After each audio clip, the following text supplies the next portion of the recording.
그런데 강화 지역을 빼고 지금까지 확진 판정을 받은 이 4개 농장을 연결하는 고리가 처음으로 확인됐습니다. 이 농장들을 오고 간 축산 차량들의 동선을 연결해 보니까 4개 농장이 이어진다는 겁니다. 답답한 건 그게 어떤 차이인지를 모른다는 것이고 분명한 건 정부의 방역 체계에는 구멍이 났다는 겁니다. 이어서 황혜준 기자입니다. 지난 17일 국내 첫 아프리카 돼지 열병이 발생한 경기도 파주의 양돈 농장. 이곳과 이후 잇따라 감염이 확인된 연천과 김포, 파주의 또 다른 농장 등 4곳 사이에 소위 차량 역학 관계가 확인됐습니다.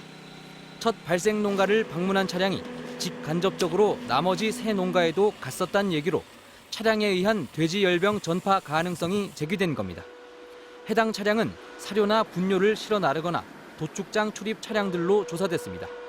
앞서 정부는 1, 2차 발생 농가 간에 직접적인 차량 이동은 없었다고 밝혔습니다. 하지만 첫 발생 농가를 들른 차량이 특정 시설을 방문하고 이곳을 찾은 또 다른 차량이 2차 발생 농가로 이동하는 식의 간접 역학 관계가 존재했다는 사실이 뒤늦게 확인된 겁니다. 1차든 2차든 중복으로 이 역학이 있는 농가, 이게 한 42농가 정도 있습니다. 아직은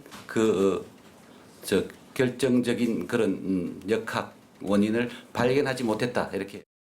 차량들의 구체적 이동 경로도 여전히 파악되지 않고 있는 가운데 GPS로 축산 차량의 이동 정보를 관리하는 국가동물 방역 시스템의 한계도 드러나고 있습니다. GPS를 꺼버리면 위치를 쫓을 방법이 없고 농가들의 차량 등록도 제대로 이루어지지 않고 있습니다. 저희가 단순히 이 책상에 앉아서 그러면 차를 잡아내기는 힘들잖아요. 현장에서 잡아놔야 되는데 그런 부분에 있어서는 저희가 조금 이제 부족한 부분이 있습니다. 방역당국의 돼지열병 정밀검사 체계도 허술하다는 지적이 나옵니다.